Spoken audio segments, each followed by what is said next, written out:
안녕하세요. 한국 사회의 큰 변화 중 하나, 아시겠지만 바로 271만 명이나 되는 이주민들과 함께 살아간다는 점인데요. 네, 정말 많은 분들이 우리 이웃이 되었죠. 오늘 저희가 좀 깊이 살펴볼 자료들은요. 이 지점을 아주 특별한 시각에서 접근합니다. 어떤 자료들인가요? 2025년 7월 10일, 그러니까 얼마 전이죠. 기장 정관 지역에서 열린 한 기도회 관련 자료들인데요.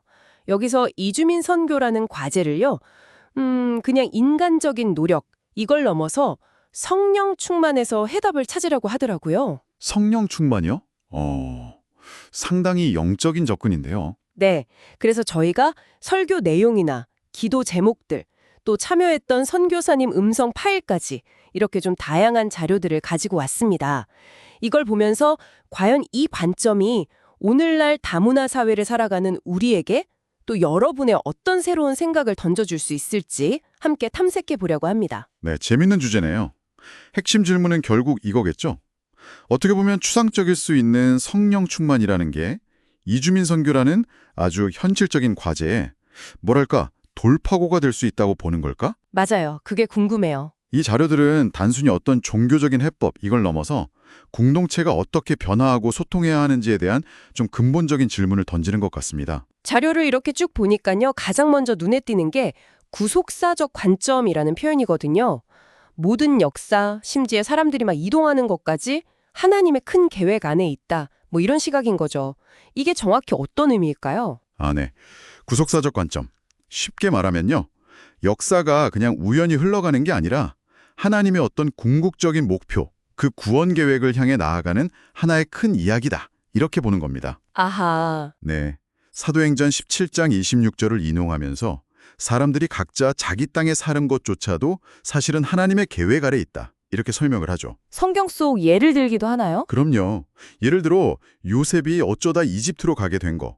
뭐 형들 때문이기도 하지만 결국엔 더 큰 그림이 있었다는 거죠. 이스라엘 민족이 포로로 잡혀갔던 것이나 사도 바울이 갑자기 마케도니아로 가라는 부르심을 받은 것 같은 사건들이요.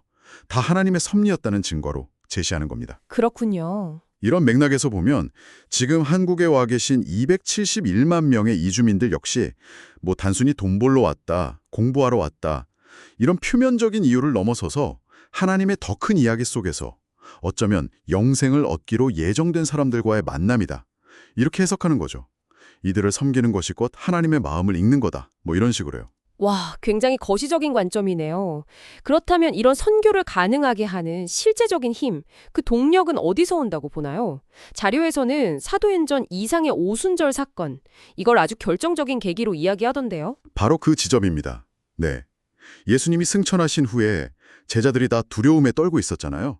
그런데 갑자기 성령이 임하고 막 담대하게 복음을 전하기 시작한 사건이죠. 네네. 근데 여기서 아주 흥미로운 해석을 제시해요. 그때만 여러 다른 나라 말로 복음이 전해졌잖아요. 그 방언 현상. 네네. 이걸 단순히 신기한 언어 능력 이렇게만 보는 게 아니라요. 아니라면요? 과거에 그 바벨탑 사건 아시죠? 인간의 교만 때문에 언어가 막 흩어져 버렸잖아요. 그런데 이 오순절의 방언 현상은 성령 안에서 그 흩어졌던 언어의 장벽이 허물어지고 다시 소통이 회복된 사건이다. 이렇게 보는 겁니다. 일종의 바벨탑의 회복인 거죠. 그게요. 와, 그건 생각 못했네요. 그러니까 언어 다르고 문화 달라도 영적으로는 하나가 되어서 소통할 수 있다. 이런 가능성을 보여준다는 거군요. 그렇죠. 이주민 사역에서 사실 제일 큰 벽 중 하나가 언어, 소통 문제일 텐데 이걸 영적인 차원에서 극복할 수 있다는 시각을 제시하는 거죠. 상당히 인상 깊은 해석인데요. 네. 그래서 성령 충만이 중요하다고 계속 강조하는 거고요. 근데 이 자료에서는 또 이 성령 충만에도 두 가지 결이 있다고 설명을 해요.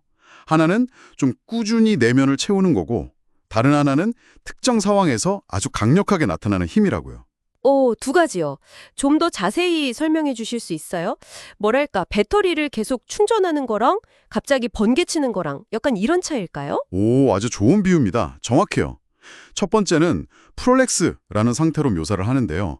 이건 뭐랄까, 일상생활 속에서 꾸준히 말씀을 따르면서 사랑, 기쁨, 평화 같은 내면의 성품이 있잖아요. 그런 성령의 열매를 맺어가는 좀 지속적인 상태에 가까워요. 성화 과정이라고도 볼 수 있겠죠. 꾸준한 내적 성숙 같은 거군요. 맞습니다. 반면에 두 번째, 핀플레미라는 건요, 어떤 특정한 사역 현장이나 위기의 순간에 갑자기 주어지는 특별한 능력, 단대함, 때로는 기적 같은 외적인 힘을 의미해요. 기도를 통해서 주로 경험하게 되고요. 아, 그래서 이주민 선교의 어려움을 진짜 돌파하려면 이 두 가지, 그러니까 꾸준한 내적 성숙, 프렐레스와 필요할 때 주어지는 외적인 능력, 핀플레미, 이 둘 다 필요하다, 이렇게 보는 겁니다. 야, 그렇군요. 내적인 성품하고 외적인 능력이 같이 가야 한다. 일리가 있네요. 결국 근데 중요한 건 실제 삶에서의 모습일 텐데요. 이론만으로는 안 되잖아요. 자료에서는 구체적으로 어떤 실천적인 방법들을 이야기하나요? 제일 강조하는 건 역시 삶의 모범이에요. 생명을 존중하고, 인권을 존중하고, 법 잘 지키고, 이런 그리스도인으로서 보여주는 삶 자체가 가장 강력한 메시지다, 이 말이죠. 하긴 그렇죠. 말이 아니라 삶으로 보여주는 거? 네. 그리고 혼자 애쓰는 게 아니라 공동체가 함께 기도하면서 구체적인 목표를 향해서 같이 나아가는 거.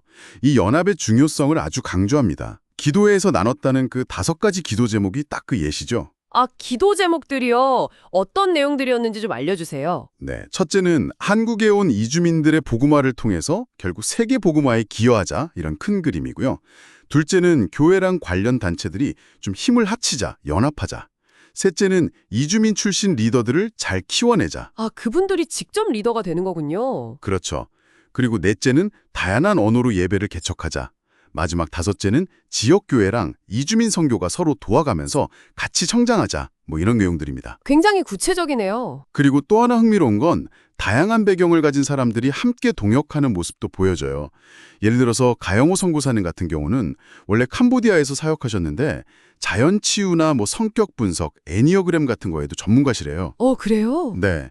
그러니까 선교라고 해서 꼭 전통적인 방식만 있는 게 아니라 이렇게 다각적인 접근도 가능하다는 걸 보여주는 거죠. 그렇군요. 마지막으로 미래를 위한 준비, 특히 다른 문화를 이해하는 것의 중요성도 언급되던데요.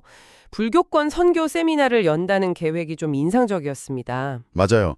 손성호 선교사님이라고 이 분야 전문가를 초청해서 한국 내 이주민들의 주요 배경 문화 중 하나인 불교를 좀 제대로 이해하고 어떻게 효과적으로 소통하고 복음을 전할지 전략을 배우려는 시도죠. 아, 필요한 부분이겠네요. 네.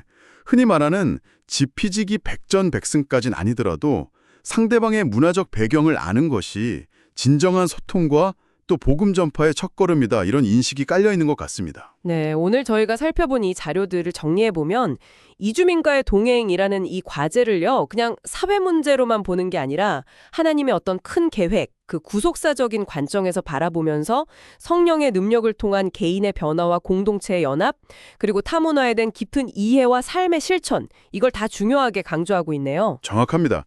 그냥 우리 힘으로 인간적인 노력과 계획만으로는 한계가 있으니 그걸 넘어서는 어떤 영적인 동력과 지혜가 필요하다는 메시지가 아주 강하게 담겨 있다고 할 수 있겠습니다. 자, 오늘 이야기를 이제 마무리하면서 청취자 여러분께 이런 질문을 한번 던져보고 싶습니다. 아까 그 오순절 사건이 바벨탑에서 무너졌던 소통의 벽을 허문 영적 소통의 회복이다. 이렇게 해석될 수 있다면요.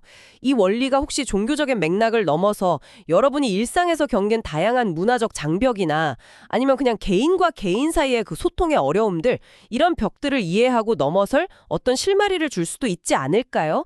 한 번쯤 생각해 보시면 어떨까 싶습니다.